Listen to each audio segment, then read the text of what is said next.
donné. Si vous avez arrêté d'acheter du riz, vous êtes fatigué, allez-y acheter un peu encore, gardez encore. Vous avez compris? Gardez un peu de riz à la maison. Si le mois finit, tu achètes un nouveau riz, tu mets à la place de ce que tu as acheté là, puis tu manges. C'est compris? C'est compris ce qu'il a dit?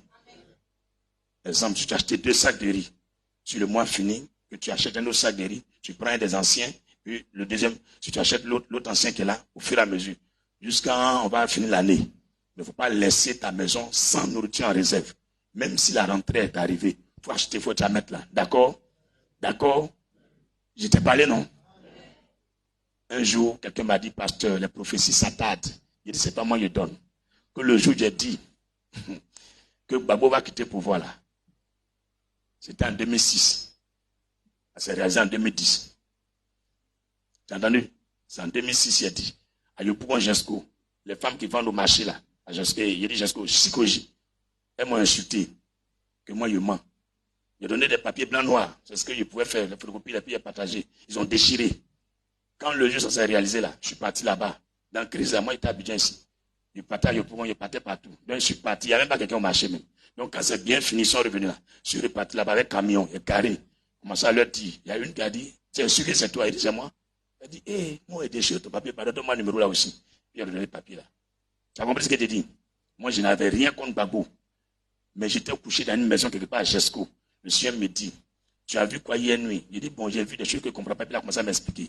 Il me dit, tu as vu ceux qui attaquent Gbagbo là? Je ne suis pas avec eux. Que Gbagbo est mon serviteur, je l'aime. Tous les jours quand je prie pour Gbagbo, il me dit, il est mon pasteur. Donc je priais pour lui. Pour que Dieu, comme Dieu a dit, n'est pas du côté des rebelles, du côté du Gbagbo. Donc je priais. Donc un jour, à Jesco, le Seigneur me montre un monsieur qui est parti en Inde. Tu comprends? Et puis, il y a des Indiens qui étaient autour de lui, des trucs comme tu as vu, comme fumé là. Et puis on mettait, et puis regarde, c'est Gbagbo qui me dit, tu as vu? Il est mon serviteur, et puis il cherche la protection de qui? Que à cause de ça, je le rejette, je le vomis. Donc s'il a fait ça, lui seul sait, ce que je dis c'est en direct. Si je mens, il sait. Donc c'est depuis 2006, Dieu m'a commencé à me montrer les choses sur Gbagbo. Donc il le rejette, il ne veut plus de lui. C'est là qu'il a commencé à demander pardon à Dieu. Le Seigneur me dit, alors va le lui dire. Il dit, de 2006, c'est jusqu'en 2010, avant élection là, où je suis en train de faire campagne là, c'est là, je ne sais pas, tellement il me promet dans la rue, il faut regarder de 2006 à 2010, il ne fait que 10 ça seulement. Que dit à Gbagbo de se repentir, le Seigneur, tu vas le vomir, qui n'aura jamais croisé. Il faut voir quelqu'un qui marche avec ta pète, il y a pointe en bas. Vous connaissez ça, non? On met sachet, puis on met pointe là. C'est ce qu'il portait pour évangéliser. Donc moi, on me venait pour un fou. Maman m'a appelé, je venais chez elle me voir. Je suis parti, elle me dit, mais mes collègues t'ont vu que tu es devenu fou. Elle dit, je ne suis pas fou. Elle dit, mais il faut laisser le président Gbagbo en paix. Il dit, c'est ce que Dieu m'a dit de dire. Jusqu'à dans mes didi là. Un jour, ils m'ont attrapé vers Carrefour des plateaux là. Au niveau de Maou là. Il y a les Woro qui vont là pour partir à Sokosé, Saint-Jean là. Donc, ils m'ont attrapé là. Ils ont gardé 2 4x4 noirs. Quand ils sont serrés, et puis ils sont sortis. Automatiquement. Tapé sur ma tête. Derrière des pistolets là. Moi, ça me chicoté. Ces 3 personnes y ont vu. Mais l'autre voiture, eux, ils ne sont pas sortis. Mais la deuxième voiture qui était derrière, eux, ils m'ont frappé. Et puis, en fait, je ne savais plus où ils étaient. Je n'entendais plus rien. Je ne voyais rien. Je ne savais pas, même s'ils existent. Et puis, ils m'ont mis dans le coffre de voiture. Ils sont allés me jeter au banco. Qui était au pouvoir? C'est qui? C'est pas Gbagbo? Donc, qui peut venir me faire ça? Et puis, il parlait de qui à l'instant T. Donc, lui aussi m'a frappé. C'est comme il m'a tué, puis ils sont allés me jeter. Donc, quand je suis sorti, le Seigneur me dit, pour ce qu'ils t'ont fait, je le vomis. Donc, au moins, ils ont fini de me frapper là. C'est là, je ne sais pas si c'est conseil ou bien quoi. J'ai un de mes pasteurs, il s'appelle Jérusalem. Ils sont venus le voir, que moi, on me parle, je n'écoute pas, je suis têtu, que il sait que moi, je ne vais pas écouter. Donc, eux veulent le voir. Donc, comment on appelle, Jérusalem est parti là-bas. C'est là, il m'a dit que le monsieur, il reçoit plusieurs personnes qui ne mangent pas vite. Que jusqu'à 23 heures, les gens, c'est comme chacun vient faire un rapport, vient dire des choses, jusqu'à maintenant, lui, il n'avait pas causé à lui-même, parce que lui, il était parti de la part de, je ne sais pas, lui, ce conseiller pour lui parler. Maintenant, il a dit, bon, moi, je suis fatigué, hein, venez, on va manger. Il m'a dit, effectivement, ils ont prié. Malgré qu'il est parti, je ne sais pas, dans un coin bizarre, ils ont prié au nom de Jésus. Quand ils ont fini de prier, puis ils ont mangé. Il a même pris cuillère de chez Gbagbo, là, avec fourchette. Il a caché dans sa poche pour venir me dire, manger là-bas. Il a vu fourchette à ça, lui, toujours. Tu comprends, non? Mais il ne m'a pas demandé quelque chose. J'ai dit, mais pourquoi tu t'as envoyé là-bas? Et puis, deuxième fois encore, ils sont venus le chercher encore. Maintenant, deuxième fois là, ils disent que c'est moi de venir. Il dit, moi, il ne vient pas. Il dit, mais moi, je suis qui et puis il ne vient pas. Ils sont venus carrer voiture là, que c'est sa femme qui est venue faire campagne au Parlement, ici là, à la pompe là. Voilà. Donc, elle est venue faire campagne. Que moi de venir, je vais causer, elle va le dire à son mari. Je dis, il ne vient pas. Ils ont essayé de forcer, il dit, il ne vient pas. Puis, ils sont partis. Quand ils sont partis, ça n'a pas duré, ils ont fait les élections. Et puis, le Seigneur me disait toujours, faut dire que je l'ai rejeté. Et le dernier message, il me dit qu'ils ne prennent pas le serpent pour le mettre dans la course. Donc, quand je sortais, il disait que le président Gbagbo ne prenne pas le serpent pour le mettre dans la course. Tu comprends ce que ça veut dire, non? Voilà. Donc, quand il a mis le serpent dans la course, j'étais vraiment désolé. Le Seigneur me dit, tout est déjà grillé, que c'est fini, qu'il a aimé, mais de savoir qu'il y a une crise qui arrive, parce que lui, il ne va pas laisser comme ça, mais qu'il va avoir des morts, mais c'est lui qui permet cette transition. Mais il va prendre l'étranger maintenant pour humilier les Ivoiriens, parce que nous, il a parlé, on n'a pas écouté. Maintenant, moi, ça m'a fait bizarre, il dit, mais il y a les pasteurs qui ont l'argent, si tu les prenais, peut-être qu'ils vont écouter. Il dit, c'est comme ça, lui, il est. Il ne prend pas quelqu'un qu'on écoute pour donner les grands messages. Dieu m'a dit ça en 2010. Il a pleuré, mais il a dit, mais je ne peux pas aller dire à un pasteur qui est considéré. Là, il va parler, il me dit, il ne faut pas aller dire à un pasteur qu'eux aussi, il les a rejetés. Tu comprends, non? Donc, quand la chose s'est passée, tous les gens à qui je priais chez mon père dans la foi sont venus, ah, vraiment, tout ce que tu as dit, c'est réalisé. Tout ce que tu as dit, c'est réalisé. Ils ont posé action prophétique chez mon père dans la foi là-bas. Sa femme est venue là-bas. C'est comme ils ont pris les renseignements sur moi. Lui qui est mon pasteur, qui est au-dessus, il s'est dit, bon, quand on va venir le voir, lui, ça. Alors que ce n'est pas l'homme de Dieu, Dieu a choisi pour ça. Il est mon papa, mais ce n'est pas lui, Dieu a choisi. Donc lui, ils ont tué un bœuf, ils ont fait action prophétique pour annuler l'échec de Gbagbo et puis pour qu'il soit au pouvoir. Ça n'a pas marché. Beaucoup de millions sont sortis là. Sa femme, ils ont fait le show, même ils ont fait l'uniforme, ils sont portés, il a dit le vieux. Il a fait aussi un moyen peu fly. Mais Gbagbo va partir. Il dit, mon petit, tu es têtu, hein. Donc lui-même, il était un peu fâché contre moi, que je ne suis pas de son côté. Il dit non, Dieu dit, il va partir. Donc quand le jour les choses sont passées, il m'a dit, ah, lui, il se cherche, parce que le fait qu'elle est partie là-bas, les gens le cherchaient pour finir à lui. Donc lui, il est parti se caler un peu quelque part. Quand tout est fini, et puis il est revenu. Quand il est revenu, il dit, ah, tout ce que tu as dit, c'est réalisé. Et vraiment, merci. Mais Dieu dit quoi pour la suite? Il dit, Dieu dit aussi l'étranger, il va le frapper aussi. Il n'a pas eu pitié de tuer ses serviteurs, c'est moins, qu'il va l'humilier. Il va l'humilier à la tête du gouvernement ivoirien. Donc, c'est humiliation-là. Tous les jours, continuent de me dire de parler, de parler. Donc, ne pensez pas que quelqu'un est bête pour donner prophétie sur un président. Ce n'est pas aujourd'hui. C'est depuis que Gbagbo Dieu me parle. Donc, arrêtez de me juger, vous qui me jugez. Si vous ne voulez pas prendre ma leçon à Dieu, taisez-vous. Si tu ne veux pas écouter ce que je dis, tu changes d'église, tu vas ailleurs. Ou bien tu changes de part, tu iras à autre personne. D'accord? Mais si vous voyez qu'à la fin de culte, je vous ai parlé ça, c'est parce que les prix que vous voyez qui a augmenté là, j'avais prévenu, mais ce n'est pas encore arrivé où ça doit arriver.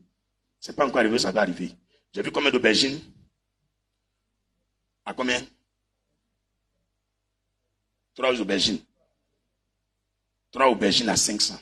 J'ai vu 3 aubergines à 500. Et les gens achetaient. Donc, je sais que la vie va devenir chère. Donc, préparez-vous. Gardez à manger à la maison. Quand moi je dis, ce n'est pas que dans un mois ou dans une semaine, ça s'est réalisé. Lui, il sait comment il veut faire. Mais souvent, même moi-même, là, il dit, je parle, mais il ne m'écoute pas. Il dit, il faut parler. Donc, tout de suite, là, il me dit de vous dire de garder à manger.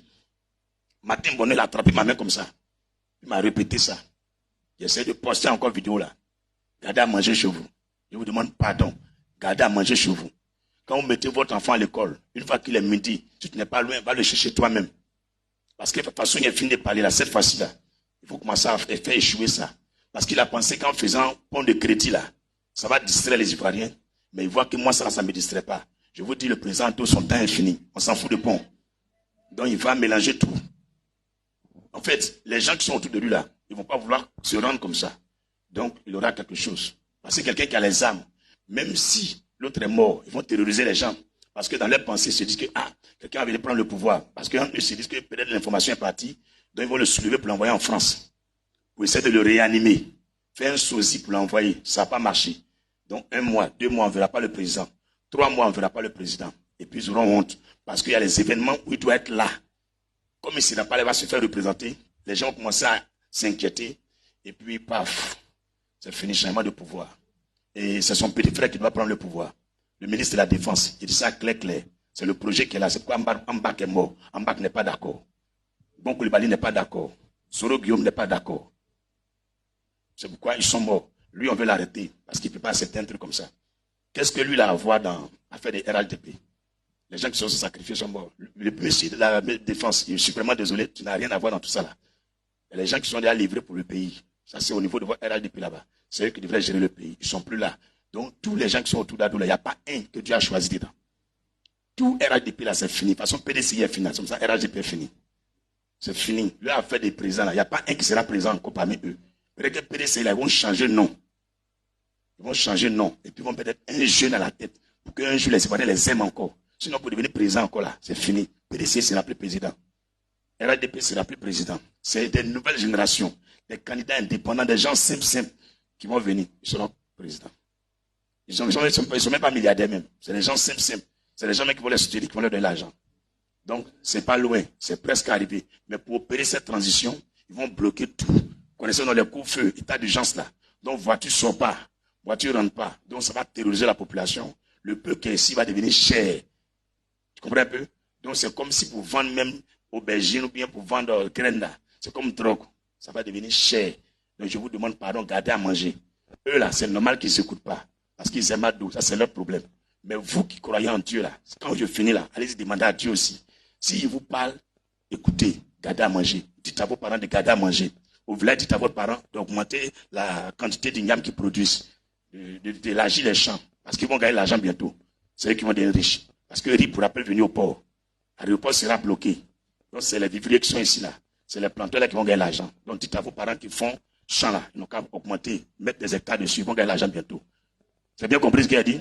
Si 3 aubergines égale à 500, il faut imaginer quelqu'un qui a 2 hectares d'aubergines. Il n'y a pas là quelqu'un? Si tu crois, dis Amen. Toutes les choses qu'il a dit tout à l'heure là, le Seigneur me dit, c'est pourquoi il y a les gens qui me disent que je suis LMP. Parce qu'actuellement, ils voient que c'est du côté d'Ado que je parle. Donc, ils m'envoient un message, ils disent, toi là, tu as LMP. Les frères, LMP là, je ne les aime pas. Parce que moi, je ne suis pas politicien. RADP là, je les aime. En fait, je ne sais pas, depuis que Dieu m'a appelé là, Jean, être fan de... Je ne sais pas, je ne suis pas fan de quelqu'un. Même si il y a quelqu'un que Dieu m'a dit, il est bien, mais je ne suis pas fan de lui. Au contraire, je prie pour lui pour que le projet que Dieu veut faire à lui marche. Actuellement, je connais qui est le futur président. Ado ne peut même pas le tuer. Même s'il a bu sur le truc, la fiole là, ça ne peut pas le tuer. Lui-même, il ne sait pas si la personne à côté de lui, s'il est ailleurs. Ouais. Donc, arrête de fatiguer les gens. Je te dis, les gens qui t'ont mis là, c'est eux mêmes qui vont t'enlever. Je répète ça. Les gens même qui ont mis Ado là, c'est eux qui vont l'enlever. Actuellement, les imams de Mali, ils ont fait quoi? Ils ont posé action prophétique pour qu'ils quittent le pouvoir, non? Est-ce que le Mali le supportait avant? Il le supportait avant, non? Le Burkina le supportait avant, non? La Guinée le supportait avant, non? Ils ont fait quoi actuellement? C'est où ils peuvent faire bâtir. Donc déjà, c'est verrouillé. Les amis ne vont pas le laisser traverser pour aller au Ghana aussi. C'est déjà vérifié, c'est fini. Il ne peut pas aller aussi à l'ouest, passer chez les BT. Il ne peut pas. Au sud, là. Il ne peut pas passer par l'avion parce qu'ils vont bloquer l'aéroport. Il y a des gens qui sont stratégiques. Hein. Quand tu as beaucoup de généraux que tu humilies là, pour te dire pour t'enlever là, c'est pas difficile. Parce que un simple quelqu'un qui est commandant, tu le mets au-dessus d'un général. Ça peut aller. Moi, je plains de personnes que je connais dans l'armée. Comment tu peux enlever un colonel au poste qu'il est, et puis tu mets un capitaine. Et puis le capitaine, il vient, le colonel doit faire garder pour. Ça ne peut pas aller. Ça ne peut pas aller. Et puis, en eux, dans l'armée, chacun grogne. Donc, quand c'est comme ça, prépare-toi. Même si tu veux, là, il faut prendre toutes les armes. Tu mets dans la maison de ton petit frère. Un jour seulement, là. C'est lui qui t'a mis là, qui va t'enlever. Donc, il demande à tous les bêtés de se calmer. Tous les baoulés, calmez-vous, vous n'avez rien à voir dans tes pas de ado. C'est les Djoulamens qui vont l'enlever. À Flessan. Il faut bien regarder ma fille ici. C'est les Djoulamens qui vont l'enlever. Voilà. Tu as compris? Tu as compris ce qu'il dit là? C'est le Djoulamens qui va l'enlever. Il faut regarder sur tes yeux. Parce qu'il y a les assiettes, on t'a servi dedans, là, on ne chie pas dedans. Ça vient un peu. Tu penses que quand on dit président de Kozim est mort, tous ces morts là, c'est gratuit. Mais c'est bête. Un jour, vous allez me dire, pasteur, merci beaucoup. Dieu a fait être connu, en tout cas, on est ensemble. Mais ça vient. C'est même pas loin même. Il y a les gens qui me voient, ils me font quoi? Tchourou, dans la rue. Je leur dis, ça vient. Quand le jour tu as couru pour venir prier ici, ça vient. Il y a un frère, il est là. On a grandi ensemble, hein, à Djamé. Parce qu'il est fréquenté à Djamé.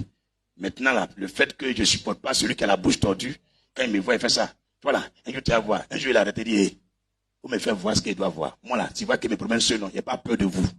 Il n'a même pas peur de vous. Machette n'a pas peur de ça. Ta bouche, ton coup de poing. Tu peux finir de faire ça. Dieu m'a dit, il ne faut pas lancer coup de poing. Sinon, toi, tu es là, moi, tu es frappé propre.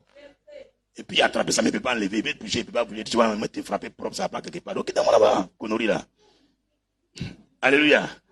Maintenant, quand il me voit, il fait ça. Ensemble. Souvent, là, vous l'air mis un peu. Ils aiment trop ça. Le pasteur met côté nous aussi là. Ça, ils aiment. Alors que côté nous, ça, on t'a pas. Alors que c'est pas qui sera nous, on t'a pas. C'est bien filmé, on t'a pas. Donc, quand même, alléluia. C'est qui a dit ça en baoulé. Ça veut dire souvent là.